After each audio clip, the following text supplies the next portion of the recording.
আলমারি ভর্তি শাড়ি, তারপরেও বলো তোমার শাড়ি নেই, শাড়ি নেই, শাড়ি নেই। নেই তো শাড়ি, কোথায় শাড়ি আমার, কোথায় শাড়ি দেখাও। এত শাড়ি মানে ছড়িয়ে ছিটিয়ে রয়েছে। তুমি চুপ করো। তা তুমি এগুলো এত রাত্রিরে এই এত জামা কাপড় বার করছো কেন ওখান দিয়ে টেনে টেনে?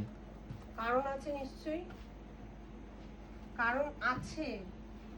আরে যাচ্ছ তো একদিন দুদিনের জন্য, কত শাড়ি লাগে তোমার? ওটাই তো। কি বলবে বলো বন্ধুরা, কি বলবে? কিচ্ছু বলো না আমাকে। মানে পারলে সারা আলমারিটাই উঠিয়ে নিয়ে চলে যায়। হ্যাঁ, কি করব, কি করব বলো? একটা জিনিস খুঁজতে গেলে আর একটা জিনিস বার করতে হয়, কিছু করার নেই। আর আগোছালোও হয়ে গেছিল, ওর জন্য এখন সুন্দর করে আবার গুছিয়ে রাখছি। আচ্ছা, তুমি এই প্যান্টটা নেবে? হ্যাঁ, ওটা বার করে রাখো। দেখো, কিছু তো করো না, এটা বার করে রাখো, ওটা বার করে রাখো, এই করতে আর থাকো। কি কি আছে বার করে আমায় দেখাও, আমি বলে দিচ্ছি। পারবো না, নিজেরটা নিজে গুছিয়ে নেবে। আমারটা আমি গুছিয়ে নিচ্ছি, তোমারটা তুমি গুছিয়ে নিও। আমার ভালো লাগে না। আরে তুমি একবারে সব বার করেছো বলেই বললাম, মাথাটা আমার গরম করিও না। তোমার মাথা সবসময় গরম হয় আর আমার মাথা ঠান্ডা থাকে বলো সবসময়? এত কাজ করার পরও ঠান্ডা রাখতে হয়।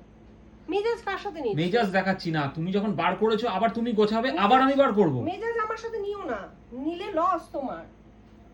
যেটুকুনিও করি সেটুকুনিও করা বন্ধ করে দেবো।